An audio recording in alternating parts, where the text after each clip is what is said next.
Yo soy Araceli Román. Y yo, Juan Antonio Silva. Y estás en Hasta la Cocina, un video podcast dedicado a hablar de inocuidad alimentaria de manera orgánica y sin enredos. Queremos compartirte experiencias que te permitan conocer más sobre este tema, formando así una cultura de inocuidad.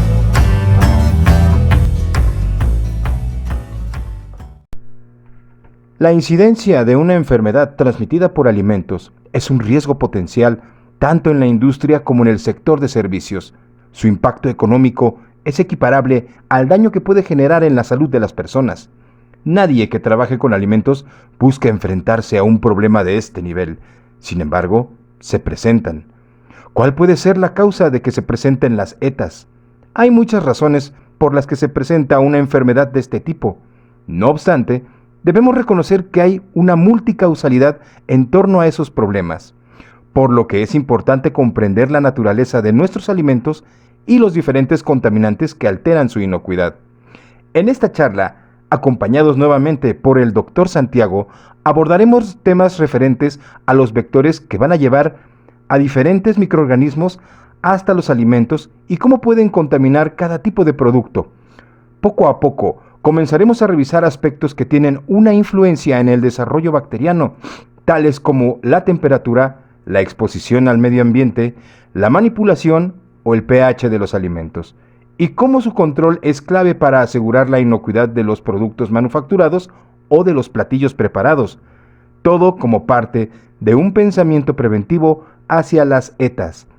Visualiza o escucha este episodio en nuestro canal y haznos llegar tus comentarios por los medios habituales. Hola, qué gusto saludarlos. Hola, ¿qué tal? Buenos días. Un gusto, Alex, Antonio, Araceli, ¿cómo están? Buenos días. Muy bien, Buenos gracias. días a todos. Muy Y bien, buenos días, un gusto. un gusto que se vuelva a dar un episodio de Hablando de Microbiología. Qué bueno que estés aquí, Santiago. Hoy vamos a tener un tema súper interesante. Creo que ya vamos a entrar ahora sí a hablar de factores de crecimiento, temas metabólicos, cómo es que se Sí, reproducen, cómo es que crecen y cómo es que favorecemos nosotros en muchas ocasiones con nuestras malas prácticas a darles las mejores condiciones para que ellos puedan crecer y reproducirse, ¿no? claro, porque la otra vez estuvimos hablando de una serie de cuestiones que hacían a cómo llegamos ahora a la época actual. Y habíamos medio terminado con la conclusión de que si todo se pusiera en práctica como está escrito, como nos han enseñado o como tratamos de trabajar día a día, bueno, no tendríamos que estar hablando de lo que son las enfermedades de transmisión alimentaria, por ejemplo, o del deterioro de los alimentos, o de repente ver tantísimo alimento procesado o no procesado que se elimina, que se tira, que se bota a la basura y bueno, habiendo tantos lugares con hambre. Y yo me permito, hay un, 3 o 4 considerandos que yo me apunté para saber cómo llegamos a esto de las enfermedades de transmisión alimentaria y los factores, por supuesto, hay los que ustedes quieran considerar, pero me parece que los más importantes, por lo menos en lo que vemos diariamente, es primero el enfriamiento inadecuado, que después si quieren los vamos a ir tratando, la preparación con demasiada anticipación al consumo, el almacenamiento inadecuado, la conservación a temperatura ambiente de aquellos alimentos que necesitan refrigeración, cocción insuficiente por otro lado, con temperaturas inadecuadas, la higiene personal insuficiente o directamente que no existe, la famosa contaminación cruzada, los ingredientes de origen dudoso, cuando ustedes hablaban del control de proveedores y demás, de la validación, de la verificación, bueno, ahí estamos con los ingredientes de origen dudoso. Y finalmente el contacto de alimentos con animales o con deyecciones, excrementos de animales o de plagas. Léase ratones, lauchas y demás, cucarachas, moscas, en fin, es un abanico tremendo, hay más de 250 enfermedades de transmisión alimentaria y bueno, yendo justamente a uno de los ítems que la tiene a mal traer a Araceli junto con los virus, que son las bacterias, es algo que lamentablemente, a lo mejor en un alimento sano, por lo menos lo vemos sano, lo vemos lindo, apetitoso, y a lo mejor tiene una contaminación subyacente que es tremendamente importante y no la podemos mensurar a la simple vista. Entonces, bueno, hay factores que hay que considerar para que ese alimento realmente pueda tener esa contaminación. Sabemos de los factores intrínsecos, de los que tienen que ver con el alimento en sí, el potencial redox, la actividad de agua que tiene, el pH, los factores extrínsecos que tienen que ver con el medio ambiente, la temperatura, la humedad relativa ambiental, si ese ambiente de alimento se va o no a procesar en una atmósfera controlada o como se llame. Y finalmente, los factores propios de la producción de ese alimento, que tienen que ver con la persona, que hablábamos recién, los métodos que no se adecúan, las malas prácticas de manufactura, es decir, es una cadena, así como hay una cadena alimentaria, una cadena trófica, todo está unido en el mundo. Bueno, este tema de las malas prácticas con las enfermedades de transmisión alimentaria, con la contaminación y demás, bueno, también es una cadena de causalidades que se van dando para que aparezca un cuadro mórbido o aparezca un alimento contaminado. Así que bueno, si ustedes quieren ir agregando alguna cosita, si no se hace un monólogo. Yo tengo una duda. Pues Por ejemplo, hablemos de producción primaria. ¿Qué pasa si un alimento que tal vez sí tiene alguna carga de origen de microorganismos, ese alimento, aunque pase por un proceso de desinfección, de lavado de desinfección, sí se va a eliminar esa carga microbiana o definitivamente es algo que ya nunca vas a poder eliminar? Los melones normalmente, en alguna explicación que yo escuché por parte de un microbiólogo también, decían que tenía la característica de absorber. Entonces, si ese melón ya tenía algún tipo de microorganismo a la hora de lavar y desinfectar, lo que pasaba era que se absorbía, lejos de que tú lo eliminaras. Y entonces se volvía aún más peligroso a la hora de procesarlo y que la gente lo consumiera. Por eso en muchas ocasiones el melón queda fuera de, digamos que del desayuno que se pudiera brindar como alguna fruta, ¿no? U opciones en frutas. ¿Qué tan cierto es esto, ya llevándolo a la práctica? Yo te diría que no, para mí no es tan así, porque afortunadamente los humanos, animales, vegetales, tenemos una capa protectora que nos defiende Mm, de cualquier agresión externa, que es la piel. mm, Si la piel está sana, el organismo normalmente está sano, salvo que, como en el caso de Araceli, han fallado las defensas naturales mm. por algún problema y el virus se ha metido por la mucosa y le ha originado un cuadro respiratorio. Bárbaro, listo, no hay problema. Pero las frutas, vamos al caso de las frutas, tienen una defensa natural que es su piel, su corteza. Mm, Eh, si vamos a una manzana, esa piel es tremendamente fina como la piel nuestra. Y mm, sin embargo el interior es estéril. Ni que hablar de frutas que son más carnosas o que tienen una corteza mucha más gruesa. En este caso el melón. Por lo menos los melones aquí en Argentina, no sé, pero tienen por lo menos 1 centímetro prácticamente de corteza, con lo cual es improbable de que pueda ingresar contaminación. Lo mismo que las carnes, son estériles en su interior. Lo que pasa que si le tenemos, por eso vuelvo a las causalidades. Si tenemos una producción primaria, imagínense, vamos al caso de los melones, que como toda esa familia de las curcubitáceas, melones, zapallos, zapallitos, berenjenas, no sé cómo le dicen allí, el jitomate que le dicen que es el tomate nuestro, los pimientos, etcétera, etcétera. Eh, Son rastreros. Lo que pasa es que uno trata de ir acomodándolos como para que crezcan en altura, pero por lo general las sandías son rastreras. Entonces, ya empezamos mal cuando, por ejemplo, esa producción primaria nosotros la alimentamos con aguas hervidas. Porque en el campo es muy común las aguas hervidas, o ya sea por excretas humanas o animales o en conjunto, se van canalizando y se va. ¿Por qué? No hay que negar que es un buen abono. ¿Es un buen abono? Puede ser un buen abono, puede ser un buen abono, pero es tremendamente contaminante. Entonces, ya empezamos con una práctica que no es la correcta o no es la aconsejada, más que correcta.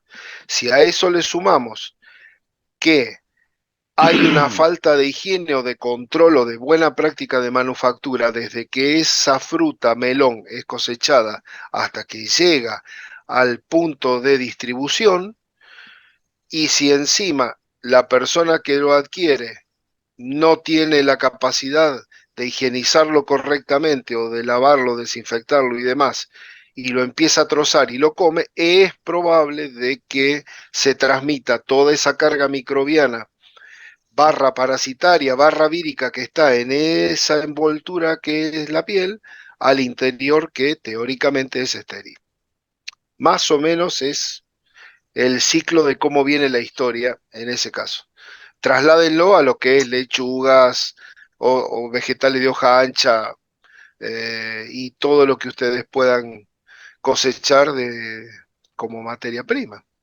De Ahora, hecho, si ese, eh, de hecho, ya habíamos comentado en episodios previos que lo que vamos a buscar mucho en un vegetal va a ser la integridad de cada pieza, que la Claro, cáscara, de hecho, la pieza completa no esté rasguñada, no esté golpeada, magullada o de plano claro, trozada, como el caso del zapallo o como aquí le conocemos calabaza, que no esté trozada la pieza, porque entonces se expone la pulpa y es en el momento donde se va a exacto. consumir. No, y el doctor Eh, mencionaba, perdón, un punto muy sí, sí, dale. importante de la causalidad, ¿no? Eh, la práctica agrícola. El melón, vamos a ponerlo así, es como un Sí, balón que tenemos que ir girando en campo para que vaya pigmentándose y madurando de manera claro, correcta para que no quede amarillo. ¿Dónde viene el mayor riesgo de contaminación, como lo mencionaba Santiago? En el sistema de riego, porque pueden ir vectores o materia fecal y también en la manipulación de la gente en exacto. campo. Si no se lava la mano o utiliza un guante, vamos a ser honestos, acá se le llama de carnaza o de piel, que tiene X tiempo y puede ocasionar un daño físico o mecánico al ir haciendo este proceso propio Exacto, de la maduración, bueno, no de la maduración, sino apoyar a la pigmentación. Y claro, lo que mencionaba era nada más para redondear un punto, se tiene esa idea errónea de que el melón es semipermeable.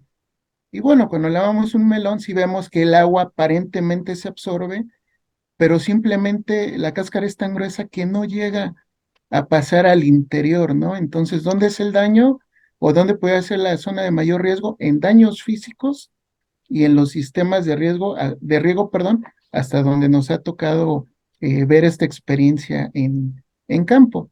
Ya hay algunos sistemas que a lo mejor reducen estos riesgos como son acolchados, es decir, cubiertas plásticas, o simplemente claro, poner la fruta a cierta altura en bastidores para claro. evitar esos contactos. Lo que pasa es que también hay que usar un poco el criterio que a veces no lo tenemos o lo tenemos dormido, porque nosotros tenemos que pensar, decir, bueno, partamos de la base que la fruta es permeable. Partamos de esa base. ¿Qué pasa? La fruta no nace con cáscara, nosotros no nacemos ya hechos y derechos. Por lo cual, al empezar a formarse la fruta, si fuera tan permeable, ya vendría con una carga microbiana tremenda y no maduraría, directamente se echaría a perder. Como bien lo nombraba Alex, si nosotros tenemos la desgracia, mala práctica, apuro o todo lo que ustedes quieran, que tratamos a esa materia prima de manera que no la tengamos que tratar, ya sea que le ocasionemos magulladuras, pequeñas aberturas, alguna herida superficial, etcétera, es suficiente como para que la bacteria se meta y nos arruine esa pieza. Pero además, la fruta, igual que nosotros, igual que los animales, contamos con un sistema, una barrera interna que fundamentalmente están formadas por enzimas. Y esas enzimas hacen, algunos en el hemisferio norte dicen los enzimas, pero para mí es femenino, las enzimas. Como sea, estas enzimas hacen de que muchas veces también sean un freno natural para un ataque bacteriano. Ahora, si hay alguna lastimadura en la superficie de la fruta, es suficiente como para que se empiece a degradar, y esa degradación, a lo mejor tenemos oportunidad más adelante de hacer algún capítulo que hable del deterioro de los alimentos, por qué se da el deterioro en los distintos alimentos, o por lo menos cuáles son los deterioros más importantes. Bueno, esa podredumbre de la fruta, de la verdura y demás, se da justamente por haberse lastimado esa capa superficial que lo protege. Porque entonces se liberan enzimas que por lo general atacan a las proteínas, proteasas, lipasas, en el caso de las carnes, etcétera. Bueno, el huevo, por ejemplo, en la clara tiene lisozima, que hace que también sea un antibacteriano muy potente y sobre todo antifúngico. Pero a veces da la casualidad que cascamos un huevo y está todo negro por adentro. O hay posibilidades de que haya un color negro por adentro. Bueno, es porque hay un hongo que lo coloniza y esa lisosima no alcanza para frenar ese hongo, que por lo general es un Aspergillus niger, de ahí el color El color negro. negro. Y bueno, por eso digo, hay prácticas y prácticas. Si nosotros cuidamos la naturaleza como tiene que ser y le brindamos la capacidad de que se desarrolle como tiene que desarrollarse, no tendríamos que tener problemas. Pero el ser humano es complicado. Y también el último eslabón, que es el consumidor. Nosotros a veces no sabemos consumir los alimentos porque no sabemos comprarlos, no sabemos tratarlos, no sabemos ni siquiera a veces cómo conservarlos, y una vez utilizados no sabemos si lo vamos a guardar o no lo vamos a guardar, si lo cocinamos antes de guardarlo, si lo cocinamos y no lo guardamos, etcétera, etcétera. Entonces, bueno, esas manipulaciones, porque por ahí me dicen, yo lo que pasa es que tenía 1 kilo de carne, lo descongelé, corté medio kilo. Claro, el otro. Kilo. Señor, si usted no lo manipuló y no le hizo ninguna cosa rara a ese medio kilo, guárdelo tranquilo, no va a haber problema. Ahora, si hay manipulaciones raras, entonces ahí podemos tener el problema. Todo tiene que ver con la manipulación. No, yo creo que además tocaste un tema que hacía falta cuando nos hablaste de este abanico de vectores, y era Sí. precisamente el consumidor, porque puedes tener a lo largo de la cadena de producción de alimentos todos los cuidados, todas las buenas prácticas, pero ya cuando llega al consumidor final, por desconocimiento o a veces por indiferencia, simplemente no le da el cuidado al alimento, no lo consume en el momento adecuado, incluso a pesar de las advertencias de manténgalo refrigerado una vez abierto o manténgalo en un lugar fresco o no consumir después de tantas horas o de consumo inmediato. Hay muchas, digamos, advertencias que a veces el productor o el establecimiento que prepara el alimento le pone en sus leyendas al consumidor y el consumidor simplemente lo omite, ¿no? Y Claro. eso nos lleva también a una ETA. Entonces, aquí también Sí, hablaríamos de una falta de educación hacia el consumidor para entender que también él forma parte de esa cadena, digamos, de inocuidad, de esa protección o mantenimiento de la inocuidad del sí, alimento. sí. Eh, pero por otro lado, yo a veces cuando uno va estudiando las cosas y vas analizando la teoría, también la enfrentas con la práctica. Y yo me pongo en el lugar de esa ama de casa o de esa familia que va a lo mejor porque están paseando y una vez por semana dice, bueno, nos vamos al supermercado o al centro comercial, al shopping, no sé el nombre que ustedes les quieran dar, y ya de paso que los aireamos a los chicos y tomamos nosotros un cafecito, una cerveza, lo que sea, nos vamos al supermercado y nos abastecemos para toda la semana. Fenómeno. Imagínense ustedes, yo no les hablo acá de mi pueblo que son 3.000 habitantes, pero Ciudad de México, un sábado a la tarde o un domingo en plena temporada donde hay cientos de miles de personas por metro cuadrado, en ese supermercado donde vas con la lista de lo que tienes que comprar. Bueno, a ver, empezamos. Y agarras la lata o el alimento congelado y te pones a ver, bueno, a ver, ¿qué me tengo que fijar? La fecha de vencimiento, si está bien el rótulo, dónde está el rótulo que me dice cuánta azúcar tiene, cuánta grasa tiene, es apto para celíaco, que si tiene gluten, que si la tía era soltera, que si mi mamá se casó. Llega, pasan 10 horas, los chicos se fueron, están todos enloquecidos, te agarra una desesperación tal que metes todo en el changuito y dices, me voy a mi casa, basta, no quiero saber más nada. Porque también es cierto, es decir, hay tanto volumen y a veces, convengamos que compras un paquete chiquito, minúsculo de lo que sea y tienes una letra que tienes que llevar una lupa para saber qué dice, porque a veces la También, rotulación no es legible. Y bueno, se suman las causalidades. Entonces, a veces no somos prácticos en tratar de brindar las informaciones que corresponden y si ya tienes una preparación que tú dices, bueno, yo sé que voy a comprar congelados, bárbaro, los tomo al último, trato de que alguien me esté haciendo la cola en la caja para no perder tiempo, pasamos rápido y nos venimos. Pero no, ese congelado a lo mejor lo metes primero en el changuito y a las 5 horas saliste del supermercado con que 50 tanto grados a hemos la sombra comentado. y Mm, tardas una hora en llegar a tu casa y hasta que se bajaron del auto y acomodaron todo, qué sé yo, el congelado se descongeló.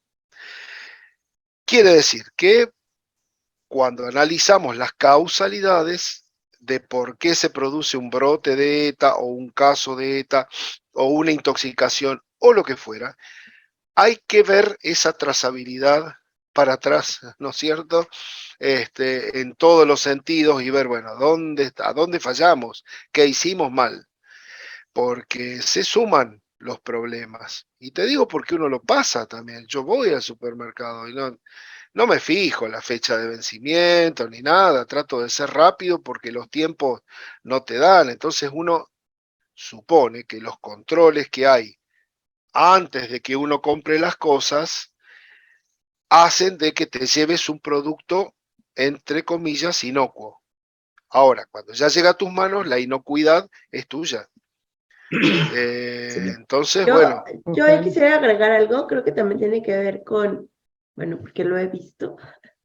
Muchas veces las nuevas tecnologías que hay en el mercado también le complican la vida a la gente. Me claro, refiero a que no comprenden muy bien qué es lo que están comprando.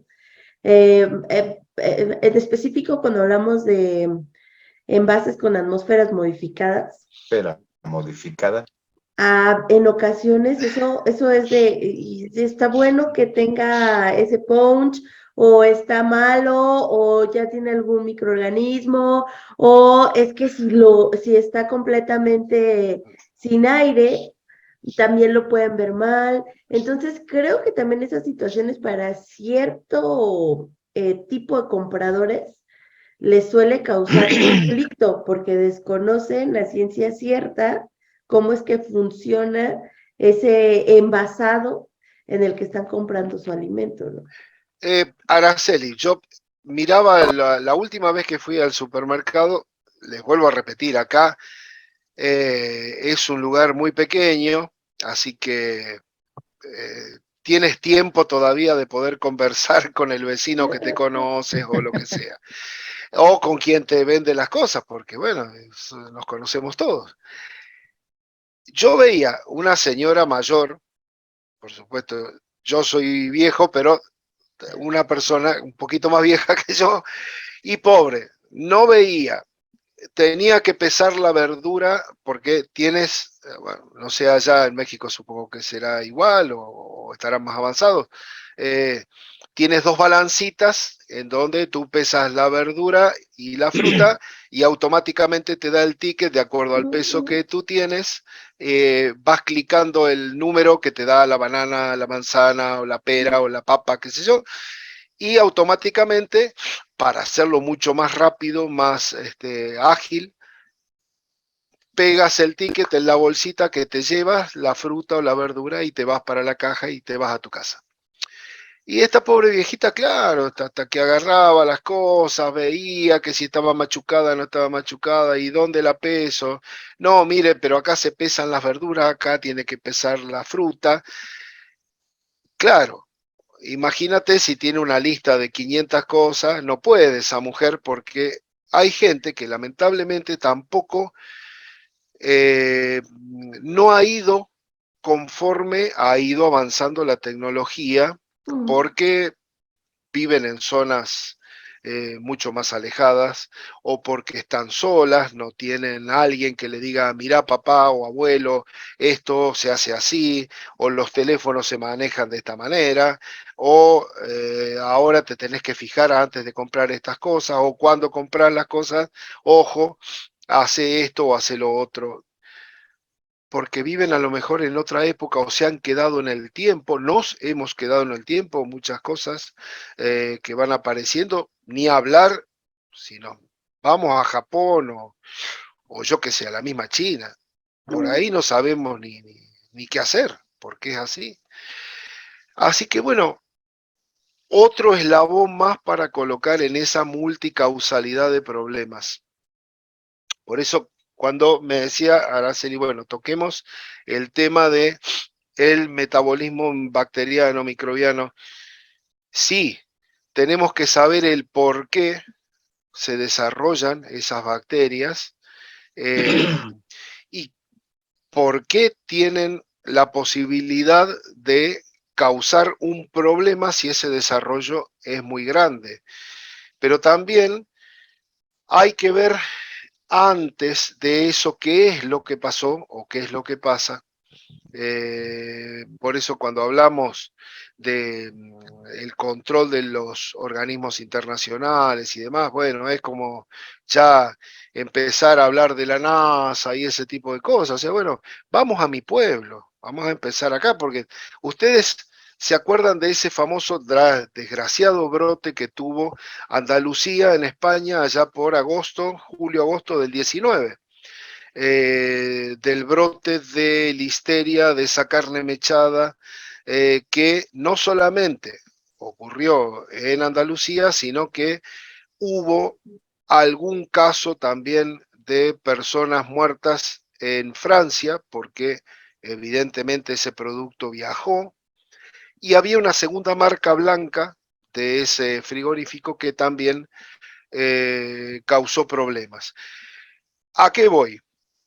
En menos de un mes, en 3 semanas, desde que se detectó el primer caso hasta que la Corte resolvió, imputó a los procesados, los procesó y los dictaminó, digamos, en qué era lo que les cabía como pena, pasaron, ya les digo, 20 días.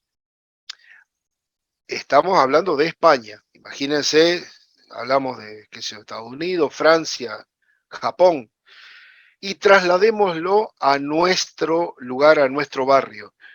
Por eso cuando uno ve esos mapas tan bonitos que saca la Organización Mundial de la Salud de los brotes de enfermedades de transmisión alimentaria mes a mes, uno dice, uy, qué bárbaro, están todos en el hemisferio norte.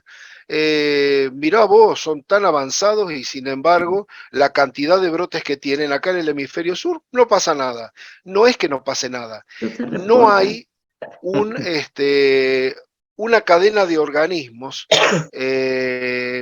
no hay estadísticas, no tenemos algo armado. Imagínense que se enferme alguien acá en el barrio, ni se enteran. Porque a veces no, en el dispensario no está el médico de tu guardia o qué sé yo. Jugó Argentina ese día y está cerrado por vacaciones, yo qué sé. Pero trasládenlo ustedes a su país, a esos pequeños pueblos que tienen y díganme si es posible lograr una cosa así de que se presenta un brote tremendo de una enfermedad de transmisión alimentaria y que en 15, 20 días me digan, bueno, ya están los responsables, ya sabemos qué pasó, está todo controlado.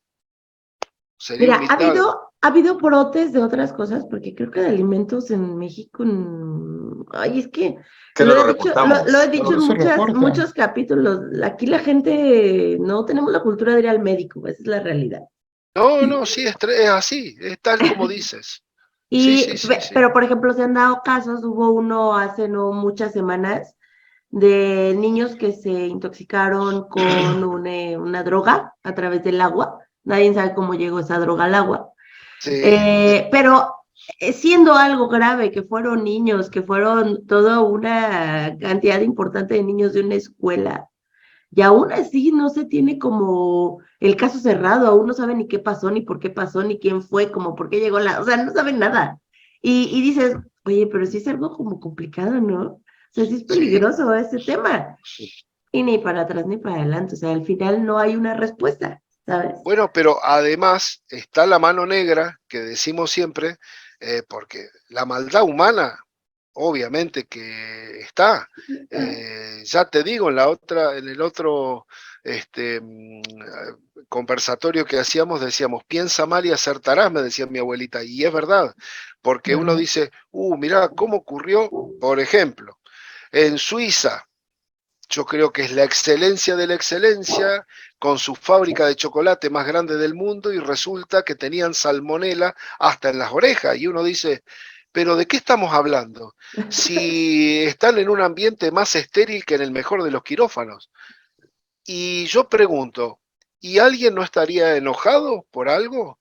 Y produjo algún tema de que ellos ni se lo esperan porque como son tan buena gente dicen, no, ¿cómo te va a venir alguien a contaminar una línea de producción con salmonela? Imposible, no existe. Y sin embargo, pur si mueve, ¿no es cierto? O sea, el fraude alimentario en ese aspecto, que más que fraude yo diría que es un delito, El tema de defensa de eh, alimentos, sí. hay que tener en cuenta esas cosas, porque muchas veces no se sabe. A veces el asesino está viviendo al lado tuyo. La película Durmiendo con mi enemigo, ¿no? Bueno, ahí, más o menos. Así que, bueno, Sí, a mí me gustaría retomar un comentario que hizo sobre la histeria, porque sí, como bien usted lo dice, aquí en México los organismos no reportan. Yo a la histeria la considero entre comillas como la ETA olvidada, porque casi sí, siempre hay exacto. reportes de salmonelosis, E. coli, parasitosis u otro tipo de Vibrio bacterias, coli. pero no le damos la importancia, como usted bien lo decía, a esa manipulación, a esos controles en refrigeración, a esos controles en enfriamiento que pueden llegar a desatar esta contaminación por Listeria monocitógenes. Claro, lo que pasa que son está muy bien la definición, las setas olvidadas, porque están tan agazapadas. Quizá tenemos más miedo de las cosas que se pueden ver más fácil. Es decir, ¿a qué voy? Las bacterias entéricas, las enterobacterias, son una familia tremendamente grande e importante, pero dan los cuadros quizá más explosivos, más graves, y que la gente le tiene más miedo, porque enseguida te dicen salmonela, uy, el huevo, la gallina, qué sé yo, no, huevo crudo no, que las mayonesas caseras. Es otro tema también para desandar. Pero la listeria se acostumbra a vivir en ambientes fríos. Y cuando, hoy lamentablemente nos corre el tiempo, pero cuando hablamos de, por ejemplo, qué importancia tiene la temperatura para las bacterias, las bacterias son organismos, microorganismos que se habitúan a crecer a temperaturas normales para una persona, que son 36 grados y medio, 36,8, 37. La gran mayoría de ellos, los llamados mesófilos. Bueno, en esa familia están todos, los parientes ricos, los pobres, los que queremos, los que no queremos, todos los que ustedes se imaginan. Pero, además, están los ilustres desconocidos, entre comillas, como la listeria, que crecen en ambientes fríos, que son los psicrófilos. Entonces, no es que se desarrolle ahí y vamos a tener entonces la heladera contaminada con listeria. No, es posible de que se adecue a ese ambiente frío y crezca. Lo que pasa que no hay cuadros tan representativos e importantes como con los otros. ¿Por qué? Porque está en un ambiente que quizá no le damos mayor importancia o pensamos erróneamente de que son ambientes limpios. Uno dice, ¿y qué va a crecer en el freezer, en la heladera, en el refrigerador, en la nevera, en lo como ustedes le llamen? Si está, es puro hielo. Bueno, nuestro planeta tiene 85% de agua. 74% son océanos, 15% o 14%, no me acuerdo de los porcentajes, pero bueno, por ahí andan de masas polares. Con lo cual, la mayor cantidad de microorganismos, bacterias, hongos, parásitos, levaduras, etcétera, etcétera, que existen, son psicrófilos. Es decir, que están acostumbrados a vivir en el frío. En el otro 15%, que son las partes donde hay continentes, estamos nosotros.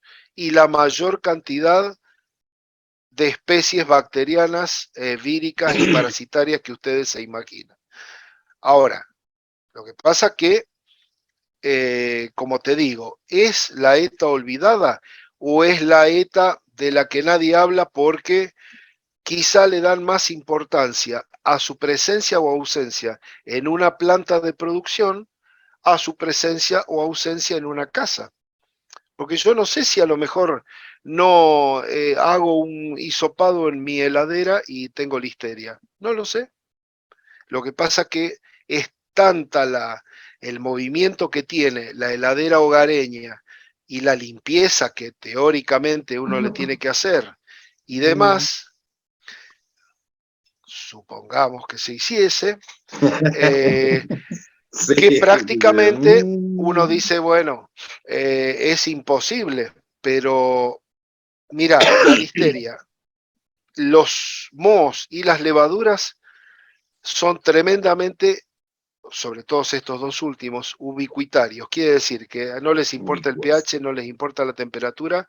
Hongos vas a tener en cualquier lado, en cualquier clima, con humedad, sin humedad, porque lamentablemente son como los bacilos, clostridios, por ejemplo, el tétano, botulismo, el Clostridium perfringens, esporulan, igual que los hongos. Es decir, es como que, imagínate que tenías una persona que tenía un almacén al lado de tu casa vino la pandemia y dijo, bueno, bajo la persiana, cierro el negocio, me quedo tranquilo y espero a ver qué pasa. Es así como actúan estas bacterias. Es decir, cuando las condiciones no se dan, de temperatura, de humedad, de pH, de lo que sea, se meten en su espora y esperan que las cosas mejoren. Cuando las cosas mejoren, explotan y ahí vienen los problemas. Y la listeria, volviendo a lo que me decías, es algo que lamentablemente no está estudiado como corresponde, por lo menos en los lugares donde nosotros vivimos. Como te digo, se les da una importancia tremenda en las plantas de producción, pero no en la vida diaria. Y a veces, como bien decía Araceli, como no somos amigos de ir al facultativo, bueno, podemos pasar un cuadro digestivo o febril y no le damos importancia porque pensamos, bueno, seguramente la despedida de soltero o en el cumpleaños de mi abuela o qué sé yo, se nos fue la mano con la comida, la bebida y así estamos ahora. Y a lo mejor fue otra cosa, ¿no? Justamente. Oye, y ya has hablado mucho de esos factores. Creo que cuando se va sacando microorganismo con microorganismo van saliendo a flote los factores, ¿no? Pero Sí, sería interesante que habláramos de factor en factor. Aquí en México hay algo que le llamamos chato. No sé si ajá, allá se ocupa igual ese acrónimo. sí. Eh, Acá le decimos cariñosamente el chato a la persona que es oriunda de la provincia de Neuquén, ok. que vive en una provincia, un chato. Pero fuera de eso, no No, conozco, desconozco. bueno, acá un chato es alguien que no tiene nariz, que su nariz es muy pequeña, pero Ah, también se ocupa como un acrónimo. Hablamos de Doblete. comida, humedad, acidez, tiempo, temperatura y oxígeno, ¿no? claro, Y normalmente se hace como para que la gente también recuerde mucho más fácil o le sea más fácil sí, recordar estos factores que conllevan a el crecimiento de los microorganismos, ¿no? Entonces sería interesante que pudiéramos hablar porque a veces la gente también confunde, por ejemplo, cuando hablamos de comida, confunden la comida para quién, la comida mía o la comida para el microorganismo, ¿no? Y normalmente estamos hablando de esos nutrientes de los cuales los microorganismos, perdón, son los que les gustan, son los de los que mejor se pueden nutrir ellos mismos, ¿no? claro. Bueno, hay como todo en la vida, el microorganismo tiene una etapa de crecimiento que uno la visualiza en una placa de cultivo, pero traslademos esa placa de cultivo a un alimento que le dé esa condición. Como no es una curva, obviamente, de las más gaussianas que vemos en biología, que son esas curvas campanulares tan bonitas y demás, sino que arranca en función, tenemos en el eje de las X el tiempo en horas y en el de las Y tenemos el logaritmo de la cantidad de bacterias que crecen. Nosotros tenemos una primera fase de latencia cuando el microorganismo lo sembramos o coloniza, supongamos, un alimento X. Bueno, se nos fue Alex.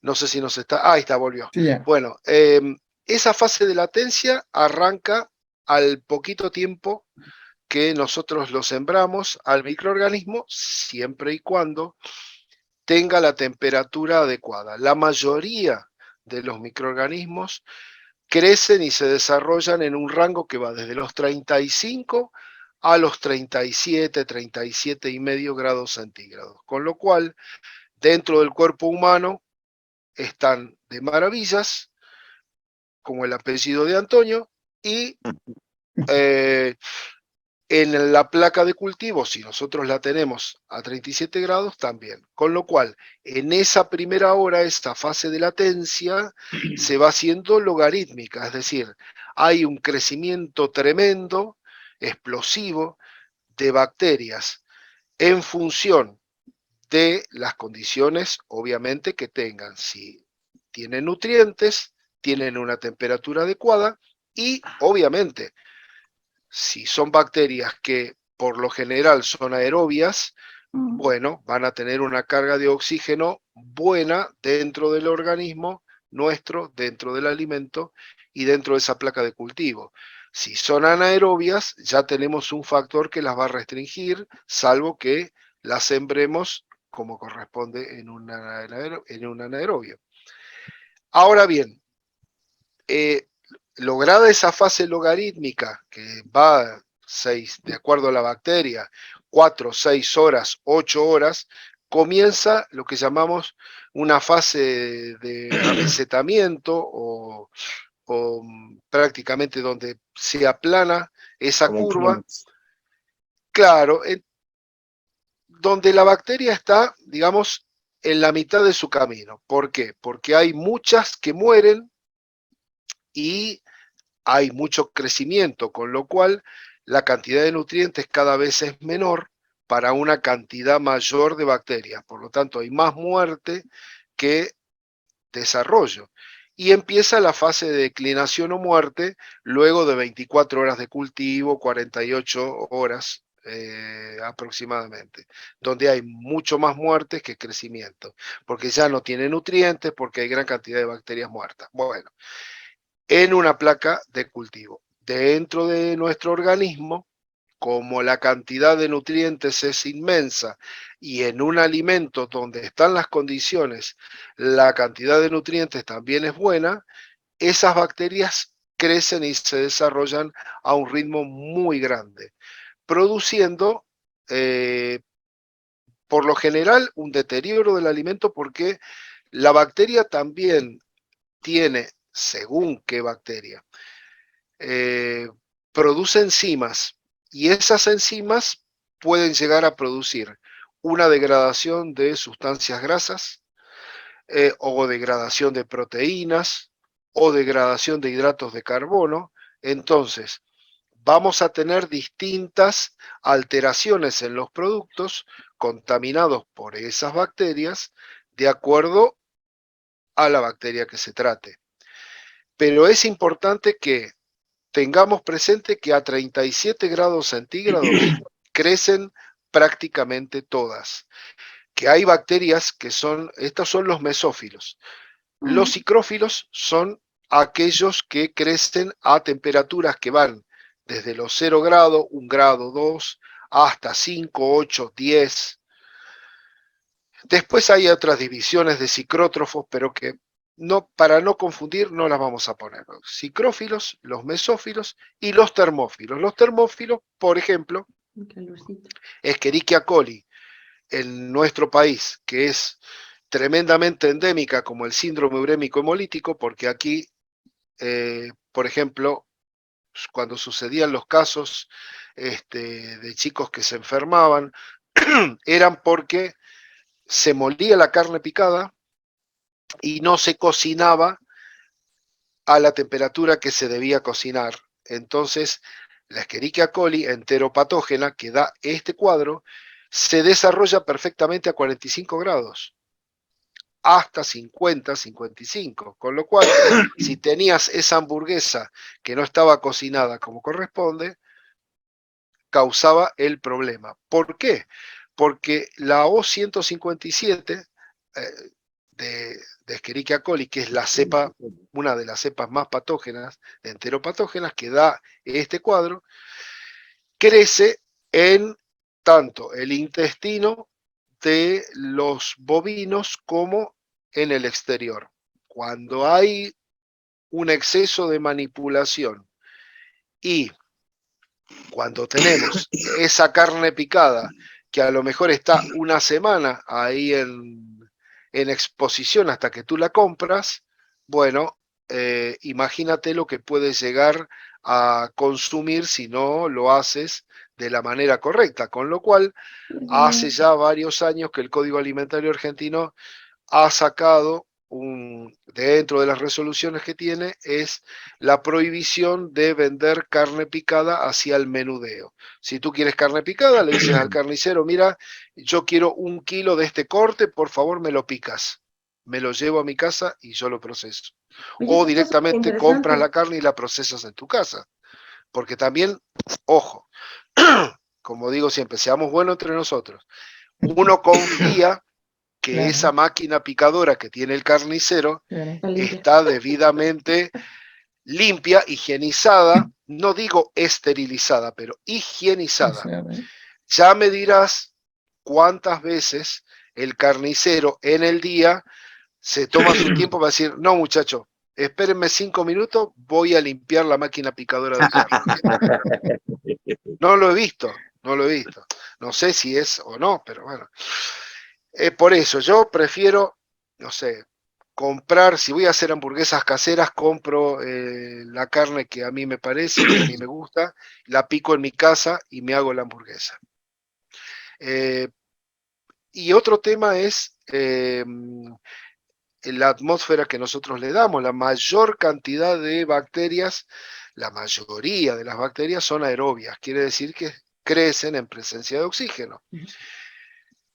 Con lo cual tenemos también la facilidad de poder manejar las cosas, pero lo más importante es, sobre todo, a mi modesto entender, la temperatura.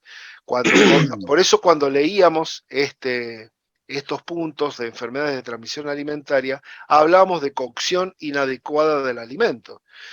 Porque no nos olvidemos que uno dice, pero se comieron un bife o una costeleta o un churrasco, no sé cómo le dicen allí, una chuleta o qué sé yo, un bistec.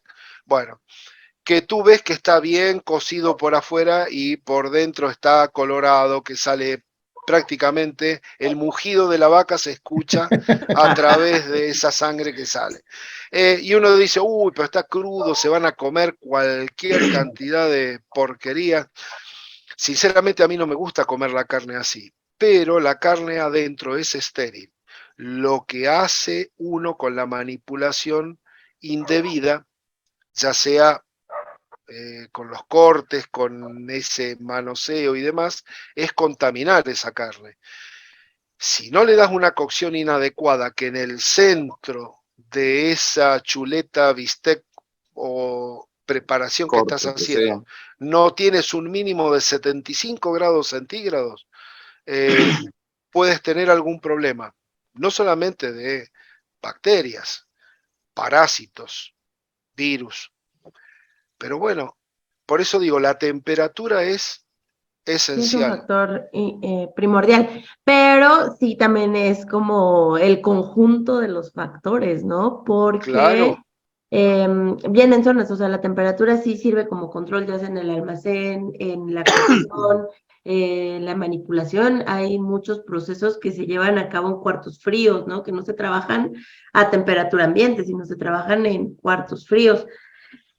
A mí sí me gustaría que se tocara el tema de esta primera letra del acrónimo, porque nosotros tenemos esa tendencia de hacerle saber a la gente, existen desde tu mundo de alimentos, ese mundo, hay alimentos que son potencialmente peligrosos, o sea, es más probable que Que pueda haber desarrollen crecimiento artritis. en ellos, pero es porque claro, tienen ciertas características, son de los alimentos que deberías de estar como súper el ojo puesto, ¿no? Y Monitoreando, suelen ser justamente esos alimentos que tienen altos contenidos proteicos o que tienen claro. contenido de grasa, disponibilidad pero de agua. exactamente la Tiene disponibilidad un de Exactamente, agua. pH otro factor tendente a lo importante. neutro. Ujú. Sí, Y bueno, esos primos hermanos, digamos, que tiene la temperatura son el pH, por un lado, y el tema de la actividad de agua, por el otro. También. Eh, un alimento seco, por ejemplo, una almendra, una nuez, una avellana, etcétera. Bueno, más que tener alguna espora de moho o levaduras o lo que sea, no pasa de ahí y es prácticamente inocuo porque es un alimento seco. El arroz, ¿qué decirte? Las harinas, todo lo que no tenga actividad de agua, que sea un alimento seco menor a 0,70, con actividad de agua, prácticamente, no digo saltamos en una pata, pero tenemos muchas posibilidades de no encontrar nada que nos pueda afectar la salud. Que ahí agregaría algo que ya mencionaste, siempre y cuando se haya manipulado bajo De buenas manera correcta. condiciones, ¿no? Porque Ujú. también Sí, suele señor. pasar en estos silos donde se almacenan granos, donde se almacenan harinas, donde no existe una buena, un buen control de la humedad al interior. Y O de entonces plagas. es haber crecimientos Exacto. de microorganismos, ¿no? Aunque por Pero no otro lado solamente eso. también podría, perdón, Sí, rapidísimo. perdón, Antonio, Este, sí, dale, sí, no, adelante. no, está bien.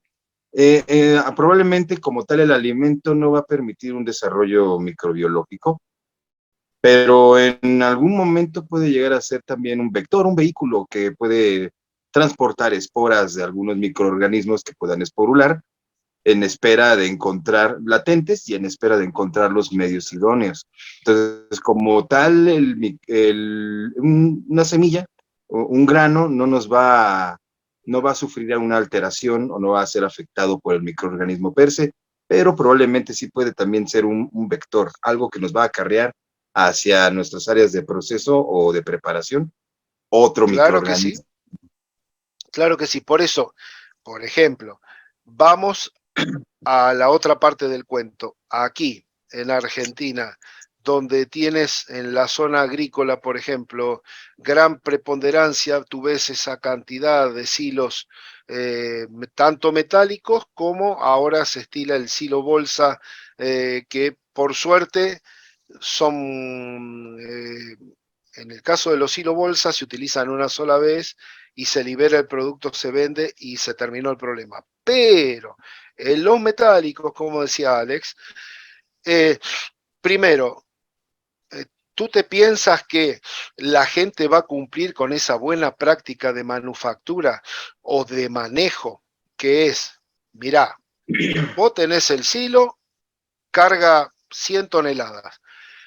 Una vez que terminás de vaciar las 100 toneladas, se abre, se ventila, se lo fumiga, se lo deja limpio como para que no haya ningún problema, ya sea de parásitos, de hongos y demás, para que volvamos a cargar de nuevo el cereal y no tengamos problema. Mm. De 10 lo hará uno, pero llegan hasta el tercio inferior y vuelven a Ya cargar vale, no. grano.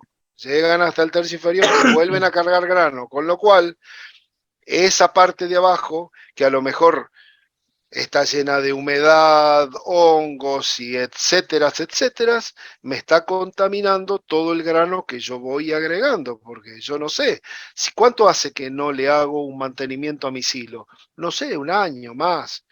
Cuando tú le haces el mantenimiento que tienes que hacerle, ves que tienes nidos de rata, que tienes goteras, que tienes producción de hongos. Entonces, volvemos otra vez al comienzo. La cadena de multicausalidades, pero causadas ¿por qué? Porque por obra y gracia del Espíritu Santo, no, por mala práctica de manufactura de parte nuestra. Faltas de control, apuros, porque hoy los tiempos económicos no son los tiempos de la salud. Mm. Entonces, no me vengan con estas cosas de que tengo que parar la producción para hacer limpieza, para hacer higiene, que tengo que parar el silo por una semana para desinfectarlo y si estamos todo bien, que va a haber problema, así que dale para adelante. Y bueno, en algún momento, la ruleta rusa, ¿no? Estamos con una bala dentro del tambor. En algún momento te va a tocar la bala que va a salir. Pero bueno, cuando empezamos a hacer para atrás la trazabilidad, nos damos cuenta que hay alguna falla en algún eslabón de esa cadena. Justamente, justamente. Pues creo que podemos ir concluyendo este capítulo porque justamente llegamos al punto en el que sí existen diversos factores que pueden contribuir a ese crecimiento o detener el crecimiento de esos microorganismos, controlarlo, Claro, pero todo está relacionado también con las buenas prácticas y el manejo que nosotros le estemos dando al producto, ¿no? O sea, que también seamos suficientemente responsables según en la cadena, más bien en el punto en el que nos encontremos de esa cadena de suministro.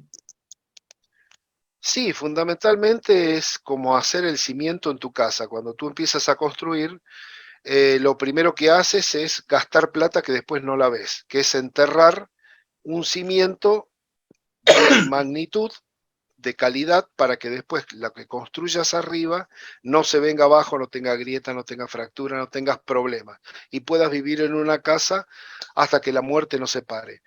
Ahora, si tú, en vez de te dicen, y el cimiento va a salir 1.000 pesos, no, hacémelo de 500. Bueno, te lo hago de 500, pero no vas a hacer una casa de 2 pisos, vas a hacer una casa de 1 piso. Si vas a hacer de 2 pisos, se te va a caer. Con lo cual, las empresas dicen, bueno, dame una capacitación que sea cortita, barata, si es posible gratis, porque total la gente no importa si sabe o no sabe, tiene que estar viendo si pasa la naranja abajo del chorro de agua, punto, nada más, no me interesa otra cosa. Pero, digo, si nosotros no nos preocupamos de darle capacitación, pero no solamente capacitar a la gente, controlar de que esa capacitación sirva, porque todo es tiempo, todo es paciencia, todo es esfuerzo, pero si se va haciendo bien como corresponde, eso tiene un resultado al corto, mediano o largo Claro, va a haber plazo. un efecto. De lo cual, si tú empiezas a trabajar mal, con defectos, con fallas, eso lo tomas como algo que es normal, total, toda mi vida lo hicimos así, y así van a dar los resultados a corto, mediano y largo plazo, van a ser malos. Entonces, que se invierta en capacitación, pero además tengamos la responsabilidad de controlar que esa capacitación ha servido y que realmente la gente lo toma como algo propio, como una filosofía de vida, de decir, bueno, si no hago bien las cosas, lo que va a ser la enseñanza de una buena práctica de manufactura se va a transformar en un mal hábito. Y eso va a transformarse en una enfermedad que puede transmitir el alimento, que puede terminar ni más ni menos con la vida de una persona. Así de simple. Justamente, Muy justamente, bien. sí, es en diste en el clavo, en el punto de hacer conciencia en la gente, ¿no? Porque muchas veces los manipuladores o los que están en contacto directo con el alimento en las líneas de producción, como que no, llega un punto en que pierden esa sensibilidad, ¿sabes? A veces lo comparo con los médicos, en que ven a tanta gente enferma y gente muriendo que uno más, ¿no? Y de repente cuando son manipuladores de alimentos, pues obviamente no ves eso de manera directa, ¿no? El tema de que alguien se va a morir, sino solo piensas, ay, otro día más y una larga, horario de trabajo aquí en esta línea, y pueden hacer desastres por desinterés, por omisiones, por no querer hacer las cosas como se debe, por hacértela más fácil, pero no evalúan, no piensan que en sus manos sí está la vida de las personas. Yo les cuento una anécdota muy chiquita.